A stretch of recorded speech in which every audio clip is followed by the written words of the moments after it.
Malaysia প্রবাসীর লাশ গ্রহণে আগ্রহ নেই স্বজনদের। মালয়েশিয়ায় সড়ক দুর্ঘটনায় ৩ বাংলাদেশির মৃত্যু। বিস্তারিত জানতে ভিডিওটির শেষ পর্যন্ত দেখুন।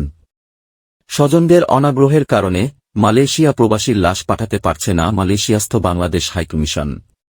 জানা গেছে, মালয়েশিয়া প্রবাসী মো.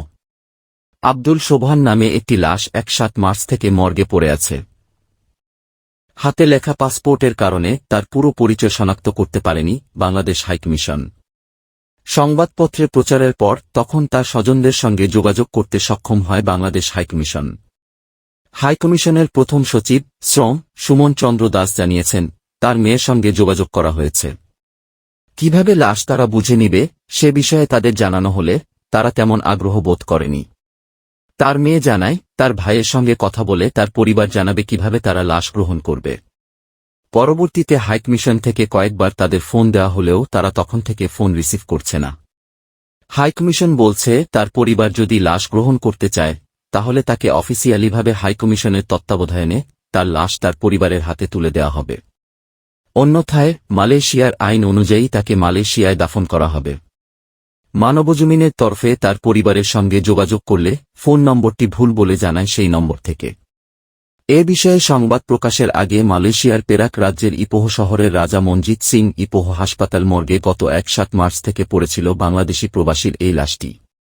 তখন নাম পরিচয় বিস্তারিত না পাওয়ায় তার লাশ পাঠানোর কোনো সুব্যবস্থা করতে পারেনি বাংলাদেশ হাইকমিশন। হাইকমিশন জানায়, স্ট্রোকজনিত কারণে মো.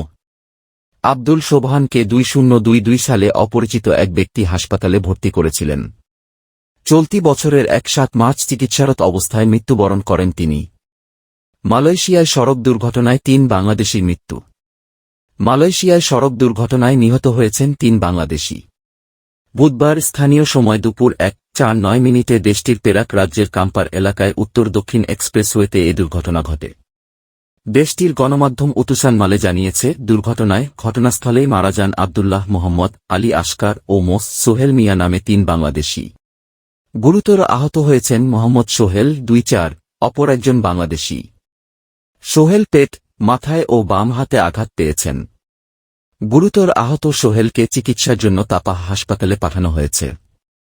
কাম্পার পুলিশ প্রধান নাজরি দাও জানান, চালকসহ ৮ জন বহনকারী গাড়িটি ক্যামেরুন হাইল্যান্ড থেকে কুয়ালালামপুর যাচ্ছিল। চলন্ত গাড়ির টায়ার ফেটে গেলে চালক নিয়ন্ত্রণ হারিয়ে লেনের দিকে যাওয়ার আগে গার্ড রেলে ধাক্কা লেগে গাড়িটা দুমড়ে মুচড়ে যায়। পরে একটি লরি পেছনে ধাক্কা দেয়। দুর্ঘটনার শিকার হওয়া ৭ জন বাংলাদেশি ক্যামেরন হাইল্যান্ডের বাগানের শ্রমিক ছিলেন। সড়ক পরিবহন আইনের ৪১(১) ধারায় মামলাটি তদন্ত করা হচ্ছে বলে কাম্পার পুলিশ প্রধান নাজরি দাউদ জানিয়েছেন।